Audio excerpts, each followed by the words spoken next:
I've spent over $200 million on ads, ran over 10,000 ad tests in hundreds of different industries, and tracked every single number and found one variable that determines whether an account will scale profitably or get stuck. In this video, I'm going to share what it is and actual examples of using it to scale accounts to millions of dollars in ad spend. My name is Mike Bontempo, and over the last 7 years, my ads agency has generated nearly $500 million in actual sales for our clients. And without a doubt, across all the accounts and celebrities and businesses we've run ads for, and this is probably the most important and also one of the most misunderstood numbers we look at, that frankly, most media buyers don't even pay attention to. I'm talking about your AOV, or your average order value. But your AOV isn't just how much someone spends with you on average. That's what most people think it is. Instead, in my agency, we look at AOV as the variable that determines how fast you get your money back from ad spend, and also how fast you can reinvest that money into the next ad. Now let me explain. High AOV means spend comes back fast, with enough left over to put right back into ads. Low AOV means you're floating spend for weeks, scaling against your own cash flow instead of the algorithms. And we watch this pattern hold across every product category we run ads for. When the AOV is high enough, the math compounds, meaning every dollar of ad spend liquidates inside the same day. And you could put that dollar back into the ads tomorrow morning instead of waiting 2 weeks for it to clear. For example, on one of our own accounts, we have a $29 low ticket workshop that runs 115% day one liquidation rate.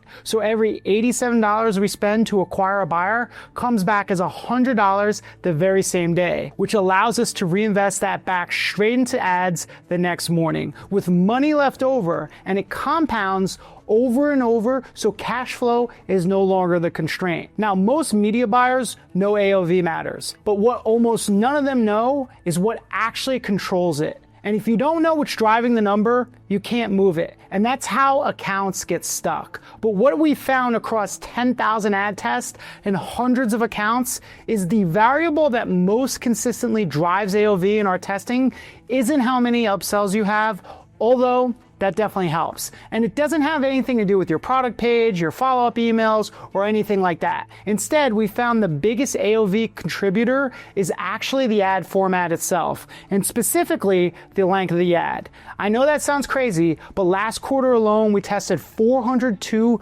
video ad concepts across our client accounts and found 96 winners. Almost 2/3 of those winners with the highest AOV contribution came from videos in the 120 to 300 second range, and only 2 came from 60-second videos. But what surprised me the most was what happened when we started to scale those winners. Across our portfolio over the last 12 months, the average winning static ad scaled to $10,334 in lifetime spend before it fatigued, and the average winning video concept scaled to $23,719. That's 2.3x the spend runway just because it was a longer ad. Or another example, when we ran the same test on one of our own low ticket funnels, the $29 hedge fund acquisition engine, across 561 buyers over a 90-day window, the static image ads produced an average order value of $67.35. And the short videos under 2 minutes produced $75.23. Blended together, the entire short format pool ran at a $71 AOV. But the video ads over 2 minutes produced $97 on average across the same buyer pool, same window, and same funnel. Everything was the same except the format length, and the AOV went up almost 37%. Now, the reason this happens isn't because long form ads convert better at checkout. In fact, the conversion rate on the page is roughly the same. Instead, it's that long form gives the ad enough runway to do the selling work way before the click. The viewer who finishes a 4-minute video has already moved through the awareness levels. They've seen the proof, they've heard the objection handling, and they arrive at your funnel as a pre-sold buyer, not a curious clicker. And that's a very different person clicking. Pre-sold buyers take more upsells, take more order bumps, and book more calls on the thank you page. They spend more on the first transaction without you changing a single line of copy on the page they land on. So while short ads catch everyone, long form sells more people. Now the CTR on a long form ad is usually lower because fewer people finish it. But the people who do finish it are a different buyer entirely. Your AOV reflects exactly that. The clearest proof we have of this is our own best performing ad of all time on a low ticket funnel. It's the 10-minute video sales letter that sits on the sales page itself that we run as a Facebook ad. When the ad and the VSL are the same asset, the click is coming from someone who's already bought the pitch. So when you stack all that together, a higher win rate in testing, over 2.3x the lifetime spend at scale, and much higher AOV per buyer, long form doesn't just win in testing. It changes the economics of the entire funnel. You get faster liquidation, higher reinvestment velocity, and AOV high enough to sustain scale instead of just reach it. Which raises the question, if long form is the answer, why not just make your ads longer then? Right? But that's a huge mistake, and I'm gonna explain why and what to do to make ads instead so they can scale to hundreds of thousands or even millions of dollars or more in spend. By the way, if you want the full breakdown of which ad formats hold AOV best, the exact testing framework we use to find new winners every single month, and the dashboard we use to track it all of it across our client portfolio so you can stop guessing at what's working, we've pulled the entire playbook from over $200 million in paid ad spend and we put it into a brand new course. Click the link below and you'll be able to grab it. Now, so here's the mistake. Most people hear long form works and they just make their ads longer. They take their 30-second ad, stretch it to 4 minutes, add some B-roll, and they wonder why it tanks.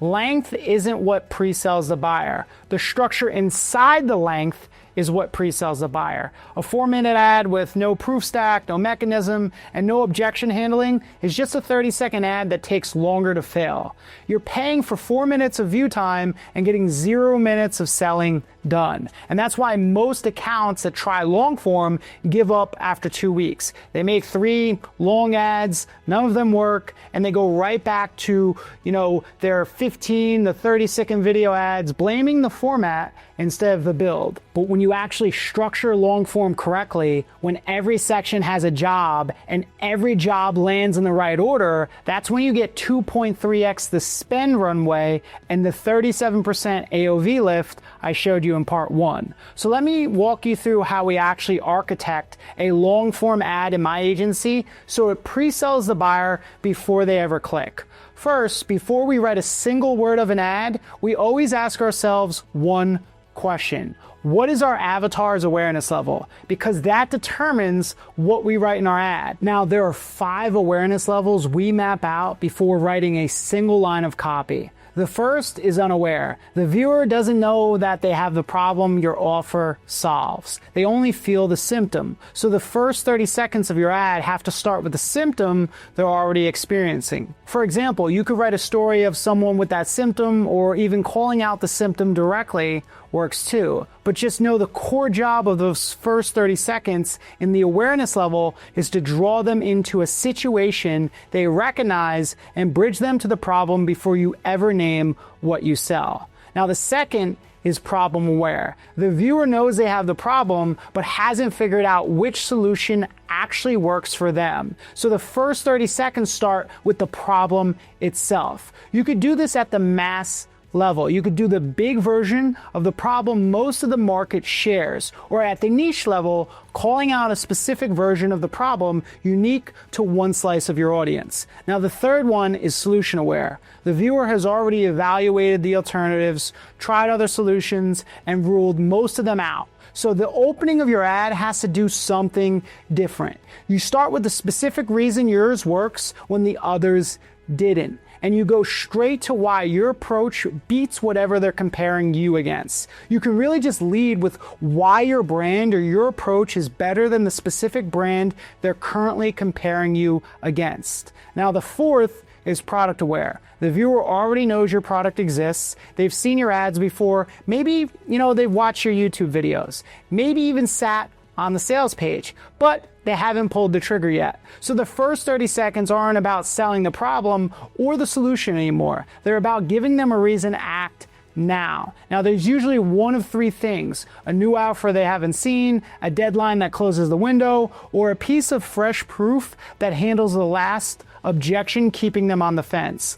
Lead with whichever one of those three is the biggest unlock for your audience. Now, the fifth is most aware. The viewer already wants what you sell. They're not deciding if anymore. They're deciding when. So your ad doesn't need to do any selling at all. The first 30 seconds just present the offer cleanly, what they get, what it costs, and what happens when they click. Stack the order bumps and the upsells inside the funnel and let the offer do the work. The ad's only job here is to remove friction between the buyer and the buy button. Now, the reason this matters is that the same ad will perform completely differently depending on which awareness level you're writing to. A problem aware opener thrown at a most aware buyer wastes 30 seconds telling them something they already know. A most aware offer thrown at an unaware viewer feels like a pitch from a stranger. So before you write a single line of copy, you map the awareness level first. Then you build the opening for it. Now, how do you actually take all of that from the awareness level to the angles and turn it into an actual ad? Well, over the years, we've built an internal system for creating long form ads at scale. We literally make hundreds and hundreds of ads a week like this. So let me break it down. So the system rotates through 6 proven lead types, and each one is mapped to a different awareness level. We have the offer lead, the promise lead, the problem solution lead, the big secret lead, the proclamation lead, and the story lead. Now, in general, you want story leads for unaware traffic. You want problem solution leads for problem aware traffic. Big secret openers are going to be for solution aware traffic, and the other 3 rotate based on the offer and the sophistication of the market. But that's just the opening part of the video. And actually what comes after the opening is the part of the long form that almost no one does correctly. And it's the reason most long form ads fail even when the opening is strong. See, the body of a long form ad has 4 jobs. And if any one of them is missing, the ad falls apart at the click. 1, you want to stack enough proof that the viewer can't disbelieve. 2, you want to walk through the mechanism so they understand why your solution works when nothing else has. 3 is surface and handle the objections they're already half thinking. And 4 is delivering the offer cleanly enough that the call to action lands without friction. Get those 4 jobs right, and the ad does the entire selling job before the click ever happens, because the buyer arriving at your funnel has already absorbed the proof. They've accepted the mechanism and they've pre-handled their own objections. The funnel itself is now just collecting the buyer the ad already sold, which is exactly why long form drives the higher AOV we talked about at the start of this section. Now, it's important to know that when you do long form right, your CPA, it usually doesn't drop. In fact, it might even tick up slightly because the CTR on a long form ad is usually lower and fewer people finish a 4-minute video ad than finish a 15 to 30 second one. But you don't want to panic when you see that, and don't try to push the CPA back down by cutting the ad shorter or swapping the hook, because what we found is that the number you're actually optimizing for isn't CPA, it's liquidation rate or your AOV divided by your CPA. Because when you hit 100% day 1 liquidation, or when your AOV equals your CPA, you're acquiring buyers for free. And everything you make after that on the back end is pure profit. And then when you push past 100%, the front end pays for itself plus a margin, and every back end dollar after that is upside. For example, our $29 low ticket workshop called the Hedge Fund Acquisition Engine, the opening of the ad is a direct offer built for a business owner who already knows they're stuck between $100,000 and $150,000 a month in spend. That ad runs at an $87 cost per acquisition across the past 6 months with hundreds of buyers. Now, it's not a low CPA, but the AOV from the funnel, from the front end purchase, the order bump, the upsell sequence, and the call booking on the thank you page produces 115% day one liquidation rate, which means every $87 we spent to acquire a buyer made us back $100 the same day. And every booked sales call on our calendar arrived having already paid us $70 to be there. Now, that's what a well-built long-form ad can do for your ad account. But here's the part nobody tells you about winning ads. Eventually, every winning long-form ad will fatigue. The average winning long-form video ad that we run scales to about $23,719 in lifetime spend before it stops working. Now, I do want to say this. When we find a banger creative, something that absolutely crushes it on Facebook and YouTube, we could spend millions on it. But since we have so many different clients and with so many different budgets, that average lifetime spend is an aggregate across all of the clients that we've run. So just keep that in mind. When you really find a really good long form ad, it's going to really carry your ad account. You could spend hundreds of thousands all the way up to one ad. I believe we spent a little bit over $9.2 million across YouTube and Facebook. So if you're spending $100,000 a month on ads and you find one long form video winner, that concept is carrying about a week of your spend before it dies. And the day it dies, your account goes from scaling to bleeding overnight if you don't have more winning concepts ready to run in its place, which is the part almost nobody plans for. However, what we've learned after 10,000 ad tests across hundreds of accounts is you have to have a testing system. You need to be able to create a ton of ads to find new winning concepts at the volume that scale actually requires. And most accounts are nowhere near doing that. For example, our win rate in our agency across all of our testing is 23.8%, meaning roughly 4 out of every 5 concepts we launch fail. And that's with 7 years of testing infrastructure, dedicated production teams, and pattern recognition from every account we've ever worked. But that's okay, because when we do find a winner, it makes up for all the loser ads. The 80% failure rate is simply the cost of finding winners. And it's worth it, because the true job of your testing system isn't to make every concept win, but to correctly identify the 20% that work before you've burned through your budget calling them losers. That's why we force every concept through 3 constraints before anyone on the team is allowed to call it dead.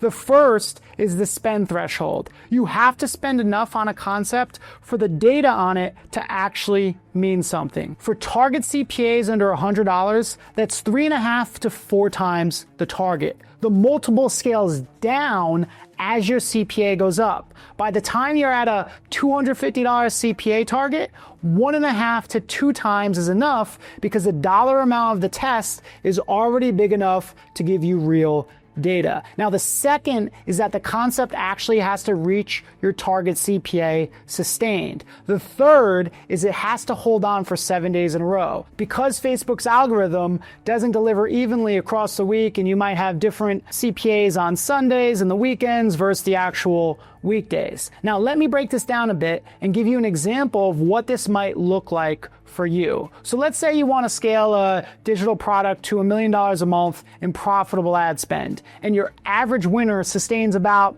$30,000 in lifetime spend before fatigue. If that's the case, you need 34 winners that month just to keep the spend filled. At a 23.8% win rate, finding 34 winners requires testing roughly 140 concepts. But most people are testing 3 to 5 new concepts a month. Now, at our win rate, that's barely 1 winner a month. And then people wonder why their accounts plateau. Now, for most people, this is a money problem, not a creative problem. Because for us, every concept we launch costs between $900 to $1,650 to make and test. So if your math says 140 concepts a month, that's somewhere between $126,000 and $230,000 a month spent on making video ads before you know which ones will work. Now that feels like a lot until you realize the alternative is letting the account die while you make 3 concepts a month and hope they work. But the good news is you don't actually need 140 fresh concepts every month, because when you finally find a winner, you don't go straight back to hunting for the next new concept. You extract 3 iterations off the winner you already have first. The first iteration that we like to do is a super edited version. You use the same script with the same body, only this time with faster pacing and stronger graphics. If production quality was ceiling on that original, this version exposes it. The second iteration is a UGC version, ideally with a female creator filming first person. You use the same idea with the same script, but a new face delivering it. This resets audience fatigue and opens up the audience the original ad wasn't reaching. Now the third iteration is about 5 to 10 new hooks on the same winning body. You use the same script with the same close, but with a different first 3 to 5 seconds on each one. You're changing one variable at a time, so when one of those hooks beats the original, you know exactly what moved the needle. And then every iteration goes back into our testing campaign or the dedicated campaign we run inside every account, where new concepts have to prove themselves against the 3 constraints before they're allowed to scale. The iteration earns its place there the same way the original did. Now listen, if you're spending money on paid ads, but your account isn't scaling the way you want it, book a call with my team below. You'll see the first comment. It's going to be pinned. You could click that link and we're going to look at your numbers, show you exactly where the system is broken, and tell you honestly whether we can fix it. If we can, we'll show you how. If we don't think you're the right fit, we'll tell you that too. The link is below. Click the link, book a call, and if you like this video, subscribe for more.